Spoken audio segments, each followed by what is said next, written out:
not sure which direction that you want to go. Thinking storage space, standard disk arrays. You worry that each piece is going to interface. You seek, you find tech that blows your mind. Can't believe the whole thing can be simplified. The size, the speed, the throughput that you need. Your data center's optimally virtualized. Time to clear the decks, gain some tech success. The thing your network needs is Cisco HyperFlex. Power you expect without extreme capex. You can't go wrong when you buy Cisco HyperFlex.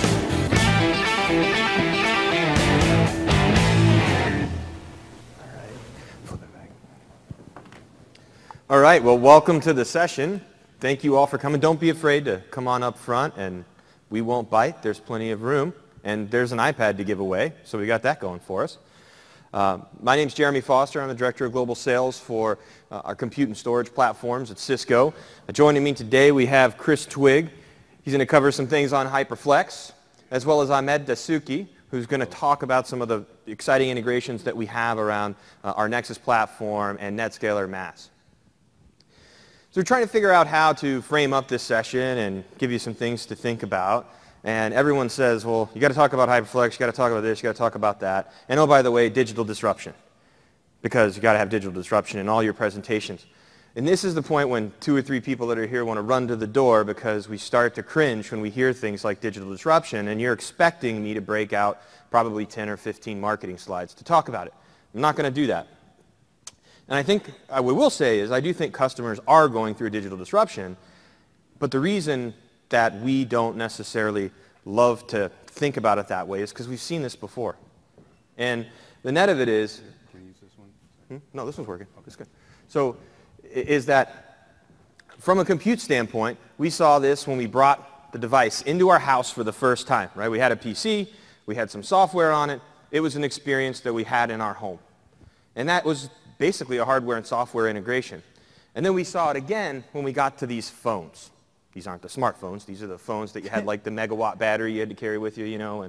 But we were bringing that user experience closer to the user by taking hardware, software, and putting them together.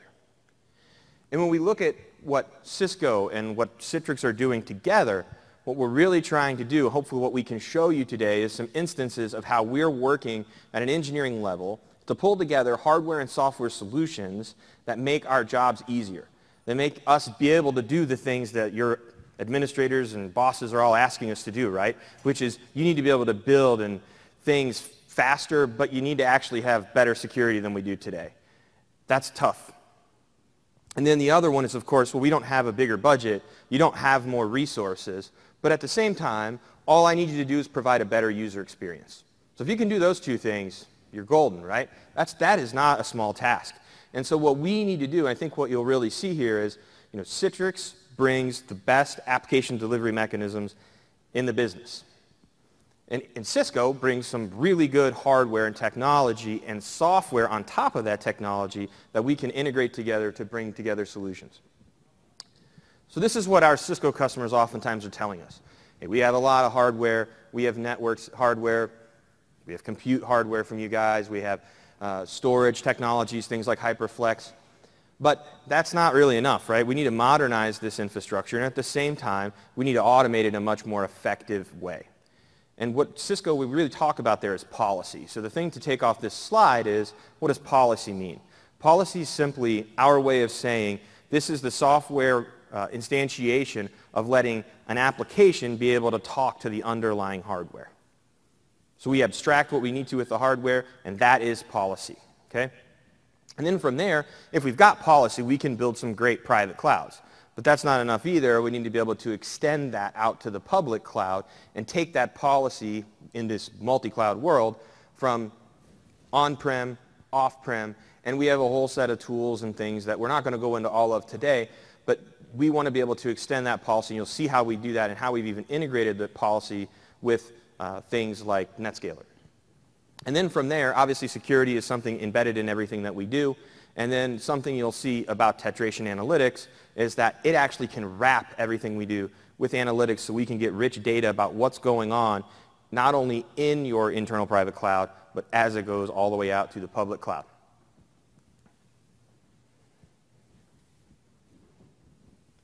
Oh, sorry, that last click.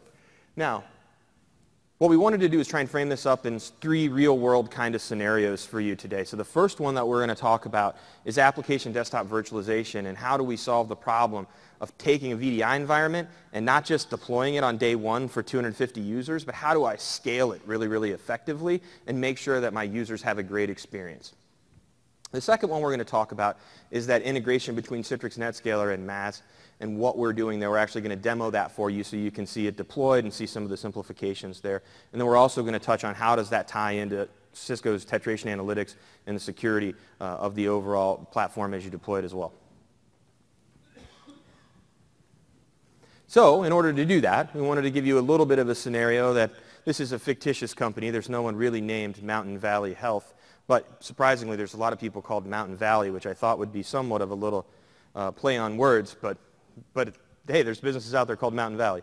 Nonetheless, the 3 scenarios that this fictitious hospital are dealing with is they're trying to have a project underway around going to deploy virtual desktops. They also are looking at doing things with telemedicine. So they want to be able to roll out new applications and new application development. And then, of course, they're a healthcare organization, and like many large organizations, we have a lot of technical debt we need to deal with around legacy platforms, and how do we integrate the data in those legacy platforms and get those modernized in a really effective way. So starting with this VDI approach, and you saw the video at the beginning, that was done by one of our customers that actually was obviously really passionate about their decision to move forward with HyperFlex. But how many folks in the room have heard of HyperFlex before? Most everybody. Okay. So we'll go through this really quickly, and then we'll show you some of the deployment, and I'll hand this over to Chris. But for those that haven't seen it before, what we're really looking at here is the progression of what we're seeing in the hyperconverged space. And that starts with not only taking a virtualized environment and then combining and bringing storage into that environment and doing what we would say is sort of a legacy approach to hyperconvergence at this point. But what Cisco's done that's really interesting is we've engineered everything end-to-end into the solution. So we're combining network, compute, storage all together into an appliance, which really adds a lot of value. And I think as you look at the deployment that Chris is about to show you, and as you walk through not only what does it take to get it out of the box, but think about how do I scale that? Can I make sure that I'm always in the best practices type mode for my infrastructure? That's been a big challenge, and we can tackle a lot of those with what we call complete hyperconvergence approach that we have within HX. And so with that, I'm going to hand it over to Chris to take you through an installation video and show you some of the fun ways you can deploy HyperFlex. Thank you. Thanks. Chris Twigg, HyperFlex, Cisco 5 years now, I guess. Yep. So VDI is a 4-letter word in most cases. If you've ever deployed VDI or tried to design it, there are a lot of wrong ways to do it, probably hundreds. We solve a few of them, but they're big ones. One is design. We eliminate storage complexity, really, from that deployment. Typically, the guy that's deploying VDI is virtualizing a desktop. That's a sensitive subject to most people because they're used to a 1 millisecond latency between their keyboard and mouse to their local disk. And when you start virtualizing desktops, you've got to put it on centralized storage. You just added 5 milliseconds in most cases to the user experience. Dead. So one of the things we do with VDI is rapid deployment. And with Citrix specifically, I kind of view it as kind of collapsing the 7 layers down to 2. Really users only care about their icons. Can they double click the things they do every day when they walk in at 8 a.m. and do their job? They really don't care about layers of infrastructure, storage, networks that we build all the time. They just need to do their job. So getting there faster is key.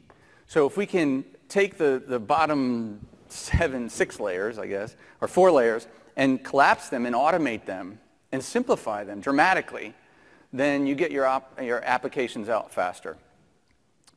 Anybody can do a 50-user VDI pilot, see them all the time.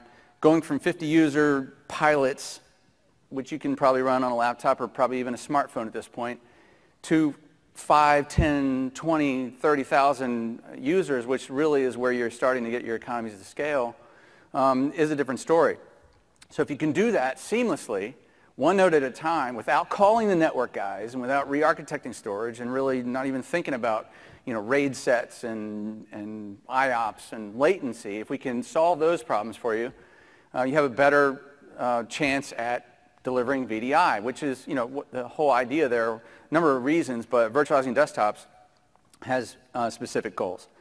So that, and then with the deployment, the scaling is really critical, and then deployment, and I'll run you through that now, is automated in a number of ways. If you're familiar with UCS, service profiles are great, but you have to build them. Storage profiles, same thing. You have to build LUNs, build data stores. So if we can do that all for you, and even build virtual switches. So that's a lot of work just to get to user number one. You want to start the video? Yep. Yep. So what we've done, and this is a Cisco product, Intersight.com. It's a software as a service, a cloud offering that automates installs. And we take that service profile that you're familiar with, or maybe familiar with, for a node, and give it the goodness that we need for HyperFlex, which adds storage to the party. VLANs, IP addresses. Here we're signing into Intersight.com with your CCO ID. You go in, create a service profile for your nodes, and this is done one time. Most of you have an NTP server, a DNS server, clusters, whatever. Those usually stay the same in your organization, so you shouldn't have to type that 1,400 times to get 1,400 nodes out. So you do it one time, you create this, the concept of a profile, and then from there, once you claim your devices, your fabric interconnects, your servers, which include storage, and that's all done. Now when you plug a new node in, the VDI guy, the guy that's in charge of growing another 100 users, Intersight detects that and says, oh, I see you plugged in an HX node. Which cluster do you want me to add it to? Click, done. Scaling within a node is adding drives. Literally walk up to the front, pull the bezel off, put a drive in. There's no acknowledgement of the drive. You just go to lunch. You're done. So a lot of automation, a lot of streamlining of everything here. What we're seeing here is picking some servers that are showing up as unassigned to a cluster, unassigned to a vSphere cluster for that matter. And we built this concept of a profile, so once that's done, we do everything for you. Build the service profile templates, spin out the service profiles for each node, build the vSwitches in vCenter, set QoS on the fabric interconnects. So all these things that are repeatable and scriptable, which are almost all accessible via API, are all done in this service profile context. And again, the idea here is to get to the application deployment, or even more granularly, the icon. The concept of the app is something we're familiar with. We've got smartphones and all these apps on our phone. But users care about that icon. Can they click on it? So get there quickly, automate what you can. And in tens of installs, I think I've done about 40, 50 installs at this point, I've not touched one storage issue. So, and that's not to say the storage goes away. We still need it. But for the purpose of the app, the VDI seat, we just need to get it done. I mean, your PVS instance can live there, your UPM, your data, your docs and settings, all of that can live inside HyperFlex. We do hot block tracking, auto tiering, all kinds of automated software-defined storage functions for the point, again, of deploying the app. This is what most of you probably care about, and your end users care only about. Cisco loves to build networks with blinky lights and stitch things together. Here we see the HTML5 GUI, not Java, not Shockwave Flash. We can see that every disk on these nodes, that was really quick, but every disk always has the same amount of storage. We handle that for you. We redistribute, reheal things. If we lose a node, DRS moves the VMs where they need to be on the remaining nodes. We redistribute data as necessary. Same thing with adding a node, rebalance automatically. So again, the story is to get there quicker and do it with less work. So if you're Mountain Valley Health, then what you're saying is we can get this out of the box quicker, we can deploy it faster, and then I guess that's one aspect of it, right, is how do we get it out, how do we leverage the cloud to deploy it and to scale it, but then that scale word comes in. So how does performance change when you scale it? Because every time I'm talking to somebody about a hyperconverged platform, it seems like, oh, it was good until I added 5 more nodes and another 500 users. That's key. You can scale anything. You can add to things and build it and build it and build it. But unless you maintain performance linearly at scale, so you're adding capacity, if you're not serving that capacity with the same amount of performance that's required to maintain an acceptable performance level, you failed. Now you got to go build another cluster, another management point. You're losing economies to scale. And Mountain Valley Health is a fictitious name, but we do have some very large medical customers that ran into this problem. They started building out these copy and place file systems where every VMDK has to live on every node where the VM lives, and as you grow that out, you're getting further from home base, and now your performance is tanking. So we came in and specifically on a very large one out here on the West Coast and reduced their threshold for exceptions way below, I think 40% below their acceptable rate for the application vendor. And that's key for medical professionals. I mean, if you're in an exam room, a doctor with a patient, and your screen starts, you click on something and you wait 4 seconds, that's not good, right? So, yeah, I mean, we've seen real-world examples of this. In some major DoD customers, we went from 50 user pilots out to 5,000 users per location. Yeah, so I see we've got an animation here. This is a very perfect example. So here we've got 5 milliseconds of latency, which is pretty much the ceiling for VDI. And really, that's kind of high, but we just picked that number here. And this is validated third party, by the way. You can go to ESG Labs and see this. So everybody has 4 nodes. You got a certain amount of RAM, certain amount of memory, certain amount of storage. 4 nodes. Well, if you've got 140 VMs on vendor B and you're at 39 milliseconds, you're getting phone calls. That's a failed deployment. That's not happening. Somebody's getting fired or reassigned, I can promise you. So then ESG went out and said, okay, so how do we flatten this out? How many workloads can we run at an acceptable performance level? Which is key. Again, I mean, to your point, performance at scale, not performance on 50 users. So one more click and I think we get there. And they said, only 36 VMs. What's that TCO look like? So you're virtualizing and doing a lot of crazy things, but you're really not getting there. And then one more click, they said, well, what do we have to do to get to the expected density at an acceptable performance level? There goes your TCO. So, and this goes all the way out to 32 nodes, by the way. You're talking 20,000 users in a single cluster at deterministic performance. I don't know if we have the other slide and another slide, but you see IOPS across all of the VMs at a flat rate, at 600 IOPS or whatever it is. I don't know if it's in this animation here, but yeah. But I mean, I think that the other thing here too that's important, if you're Mountain Valley Health or any of the other customers to think about, is you have vendor A, vendor V, vendor C. When you check out the ESG report, what you'll see is that those vendors are the other big vendors inside the HCI space you'd be thinking about. So we're never allowed to post performance numbers because in the user license agreement, people who have bad performance don't like to talk about performance numbers. It happens. So this is one third-party source. And we've seen, honestly, in the sales engagements where a lot of those other vendors have had conversations with customers, promised them they can do everything that they could ever imagine doing, and then as soon as they're in the door, unfortunately you come down to this scenario where the only way to get that kind of performance is to add more and more hardware at the problem, and that's never a great way to solve it. We want to solve it with an architecture.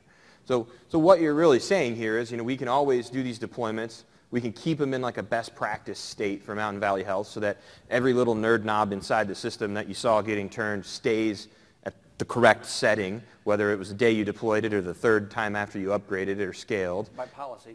By policy, exactly. And ease of use at scale and performance at scale is really what HyperFlex is all about. I agree. You get an iPad. I don't get an iPad. Somebody here gets an iPad. And so now we'll keep moving.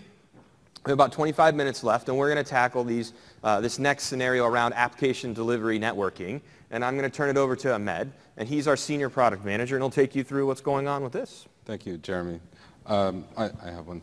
I do admire Chris's work ethics that he starts at 8 a.m. I depend on ACI and Citrix to start at 9. Sorry, man. So one of the things that we'd like to highlight is just going through the history from kind of our partnership with Citrix from APIC 1.0. And, oh, sorry. Hold on. I thought I fixed it. Of course, today has been, okay, so let's do this.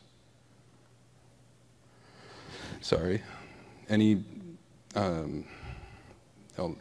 elevator music? We will make sure everyone has a raffle ticket while Ahmed's fixing that. And we will be, don't forget to, we will pull out of there and we will give somebody an iPad. So that's my filler while Ahmed's fixing the slides. Yeah. But I think one other thing to mention here too, before everyone familiar with what an APIC is, what that is as a controller, and what we mean by that? Essentially, you know, when you look at taking control of automation and networking functions, we centralize that through something called an APIC controller. It's actually, if you were to, you know, there's a lot of overlap in terms of us doing automation on the networking side versus what Citrix doing for automation on the you know, application delivery side and load balancing and those types of things with NetScaler. So when Ahmed gets this up here, he'll take you through a quick history lesson on that. Okay. And I should have paused my screen, but sorry. So thank you, Jeremy. So one of the things that we wanted to talk about is from APIC 1.0, we have an integration that was direct back by some of the customers that were embracing ACI. Is like they want ACI to orchestrate everything through what's called a device package, and that with Citrix they have the full-fledged, all the features exposed on the device package. But this is roughly for people who are not familiar with kind of the release timeline. This is, we're talking about August of 2014. So that's almost about coming up on 4 years ago. The point from this is that Citrix has been there from day one. And also, in addition, let's say for other customers who said, well, I'm not really ready to go in fully automated mode. I don't have enough DevOps skills. We were still able to kind of clarify and make sure that they can go on managed mode, and that's you continue your operations as is. And basically, when you're ready in the transition, you can go into either the fully managed mode or the new mode, or one of the newer modes that we're going to talk about, which is the integration with MOS.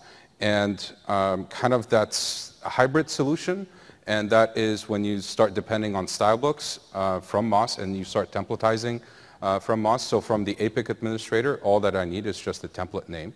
The benefit from that from customers is that I'm able to separate with operational flexibility. I'm able to separate kind of the duties between and the roles between the data center, right? I still have my admin experts that can work on MOS and NetScalers, and I have my APIC experts that can work directly on the APIC. In addition to that, we have also another network policy mode, which is to help with steering the traffic within ACI if you still do decide to go unmanaged. But this is, we're talking about just the history of how to get there. Again, Citrix has been with us from day one on this. Now, what I'm really kind of hoping that we got from the previous couple of slides is that customers first looked at the turnkey network automation, the benefit of ACI, and all the things that you can get from there. Now they start talking about automated L4S7 services, so that the end goal is that I would like to have an environment of app-based automation. But that is so like, what, 2016, 2016, yeah. 2017? That's a thing. Yeah, so let's talk about what's more exciting, which is the multi-cloud. How do we work with Citrix to help you with multi-cloud deployments? So when we talk about kind of the cloud orchestrators, this is more for Cisco Cloud Center, or you can have also when there's Azure Pack or VMware products, which is how to help you migrate from workloads from your, when you go from your data center into your private cloud, and then from private cloud you go into public cloud. As we saw in some of the keynotes, I mean, private cloud or data centers are not, the private aspect is not going anywhere for any time soon, but we're here to help you if in case you need to maintain that hybrid environment with a true multi-cloud strategy with more updates that I'll provide at the end. The key to this, if you remember anything from kind of one of the things from my presentation, and I'll demonstrate that in the demo, is that, as I mentioned before, there are three different admins that operate in addition to a lot more, but from my perspective is that can operate on this. And the goal is that each administrator, or kind of the benefit to that is each administrator is exposed to a different set of parameters. However, I'm able to still maintain layer 2 to layer 7 automation. I'm still able to provide you operational flexibility, but kind of not having to, decoupling as much as possible, but still maintaining application deployments. So with that, let me just start the demo, and hopefully everything will come together on it.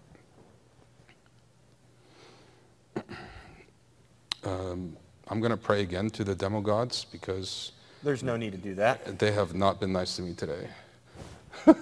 Okay. All right. So I'm highlighting here, this is the Windows Azure PAC portal. Similarly, you can imagine the same thing for Cloud Center or other components as cloud orchestrators. The goal is that from the cloud admin, I'm able with a simple click to enable the load balancer. And just for the heck of it, I'm going to do allow outbound connections. And with that, and as you can see, the IP address is actually dependent on some I've assigned before. But the goal is that I don't need to worry about that. Someone has already done the work for me and allocated a bunch of IP addresses. What I do need from here is that once the Windows Azure PAC starts orchestrating and then writing into the APIC, I'm able to still kind of separate that while I'm looking at the load balancer, while I'm looking from the Windows Azure PAC portal, and I think we'll get there in a second. So what I'm trying to highlight here is that the Windows Azure PAC already assigned an IP address for me, which is 199.0.0.47. I can choose the protocol, let's say HTTP. I will choose these connections. Let me put the name, I'll say my web VIP1 and port 80.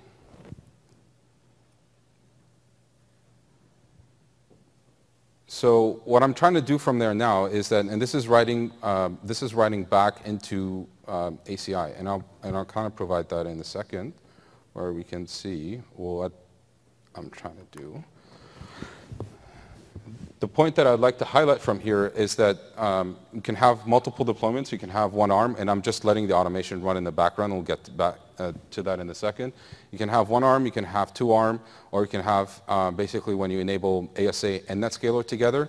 Of course, I'm a Cisco employee, so go Cisco ASA and Cisco Security, in addition to our integration with Citrix NetScaler. But this is the portal that I had just configured, where I've entered the VIP, the IP address was automatically allocated, HTTP, and the method and the port. This is what, from a perspective of a cloud administrator, that should be all that he or she needs to care about, right? They don't need to worry about more than this. We can still do some tweaks directly on the APIC, but that's not kind of the goal from what we're trying to do right now. The point is that, well, what happened, I just mentioned L4, L7, right? Well, what happened to layer 2, layer 3? And we're going to jump into this, into the APIC GUI to show it in a second, that the VLAN has automatically been allocated, so that took care of my layer 2. And then my network component for layer 3 has already been dynamically allocated because the APIC administrator went and kind of did all of that before.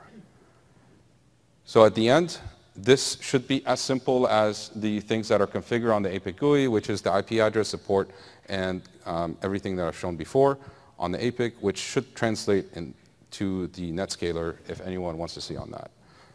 So with that, let's see if what I actually promised worked. I hope I'm okay on time.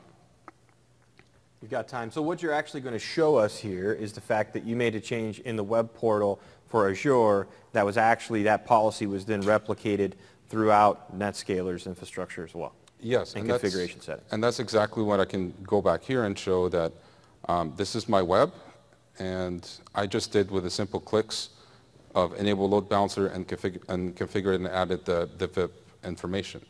What I can do now, what I would like to show is like actually for it to be working the way that should have. So let's go back on the APIC.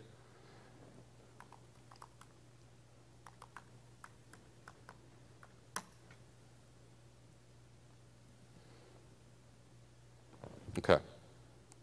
So I'm going to go to the tenant. This is my Windows Azure Pack tenant. And if I go into services, if I go into L4, L7, and I go into deploy devices. So what I'm trying to highlight here, this was what I showed before on the slide, that the VLANs, maybe I should make it a little bit bigger, that the VLANs got automatically allocated. Now I'm going to go into the application profile. And I should see my contract.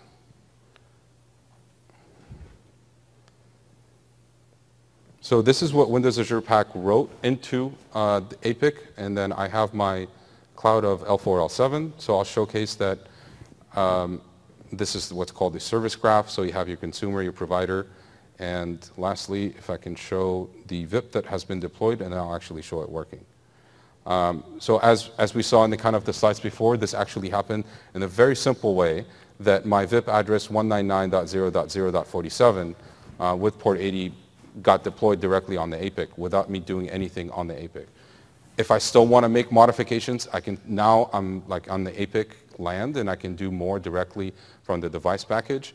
And that, again, that's providing kind of the different role with operational flexibility. For those, let's actually test. One last thing is .047.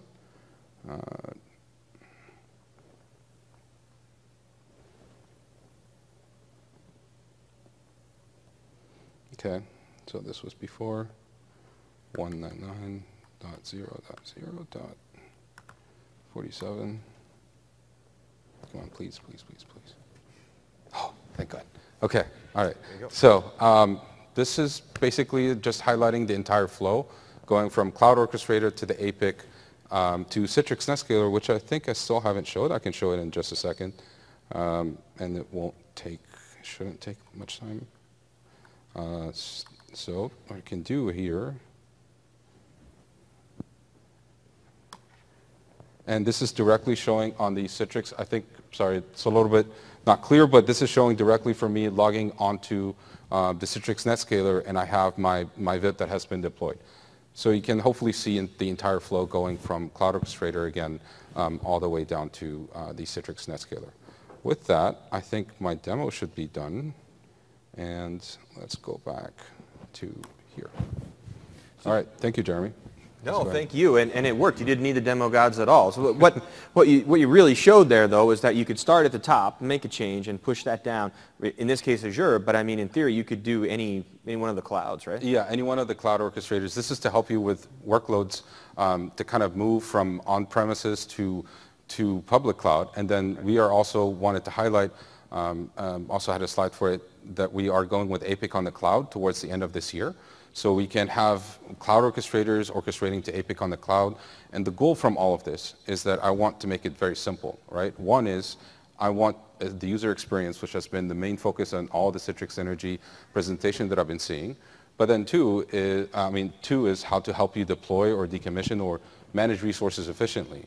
But all of this is very simple in one thing is, how do I help you as a customer to make money or save money? And that should be the common goal for all business. Makes sense. And then we're really taking this sort of operational flexibility of all these different silos within our IT organization and getting back in Building 2 in San Jose or Building 9 and working together with Citrix to say, let's do some integrations to help break down those silos, right? I mean, that's... Yeah, no, absolutely. And even then, even sometimes that there is a layer 8 issues and you have to work kind of across from that you can still maintain that by templatizing, do things from before that is still a consumable way to help with deployments of applications, right? So that's when we start talking about, which can bring me to the third point. It's about like kind of the security, right, agility, and scalability. If we really think about these three words, I almost feel that they've been taken for granted for the past few years, couple, 2-3 years, that no one really highlights, well, yes, we want to have security everywhere. Agility is a must, and we have to make it scalable. That is no question. And by going there, we need to get to what's called like zero trust model and kind of making sure that we have the customer experience, the user experience first approach, and make it simple to consume. And then to make sure that we are, as Cisco, we are standing with our partners such as Citrix, to provide the latest cutting-edge technology. Right? And that's where we've highlighted before. We continue. One of the things on the keynote as well was highlighted HyperFlex is going to be in 90 days. We just talked about one of the things like we can jump into next, which is titration, as you mentioned before. We just delivered the first use case a couple of weeks ago. We have a lot more to come when we start talking about security and policy enforcement. Right, makes sense. And just so everyone else is clear too, I mean, Cisco is committed to doing Citrix Cloud on top of HyperFlex. So that's one other big announcement that we want to make sure everyone is aware of. Certainly when you saw with what you did with Intersight earlier on, right, this is a way for us to have multiple cloud deployment models. And I think it's a pretty neat story when you look at what we're doing from an HX standpoint, from a configuration and policy standpoint, and then what's going on with Citrix and their move to cloud, which obviously is very, very big. And one last thing I would like to add, Jeremy, is that kind of some of the bubbles here is we also launched in February. We've worked with Citrix to kind of, it's a demo stage, but the network assurance engine, also from our business unit. And that's not just to help you, kind of the 22nd of it is how to help make sure to assure the intent of what you have configured, not to contradict between certain policies, even when you have multiple tenants, but it's going just beyond what we can do with the ACI. Our vision is to intent and assure everything in your data center. Citrix, of course, being one of the partners that we're integrating with. The partner is like, how do we get to make sure that there's no mathematical flaw, that applications of policies are behaving the way they should. And that's one thing that we have in addition to ACI Anywhere, as I mentioned before. It's going to be delivered by the end of this year. Lots of exciting things that will get there and help with the smooth transition with Citrix private on-premises private customers and to the public cloud. Yep. ACI in the public cloud, ACI Anywhere. Yep. And so there's obviously a lot of innovations. Those are some joint innovations that we're doing. And when you look across the overall data center stack, one thing to keep in mind, and there's a lot of little words up here, right?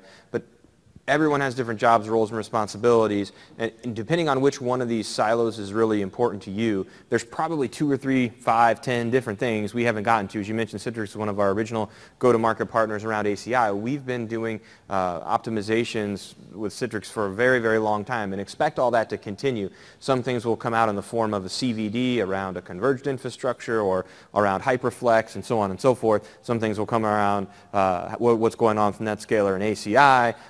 But come visit us at the booth, and certainly when you get there, there'll be something up here that starts from how you're consuming technology all the way to where you're landing it that we can talk to about with Cisco and Citrix putting our heads together to make it easier for you to achieve some of those goals. So with that, we have about 6-7 minutes for questions and a drawing. Anything we show you, hopefully make your lives a little bit easier, show that Cisco and Citrix are working together to help you do a little bit more with less and to deliver some of those, against some of those tough challenges that your managers are throwing your way? Yes? No? Okay, Cisco guys? Yes? Maybe? Okay. All right. Well, with that, we will do the drawing.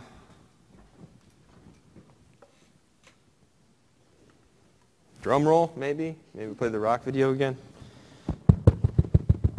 All right, 6, 7, 8, 7, 5, 4. All right. Well, thank you all for taking the time. Certainly, mic's open if there's any questions. If not, that's what we had to share. We want to make sure we had some time for folks to ask questions at the end here. Thank you.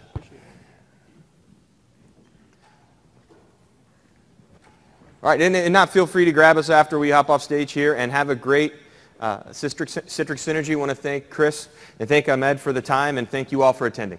Thank you.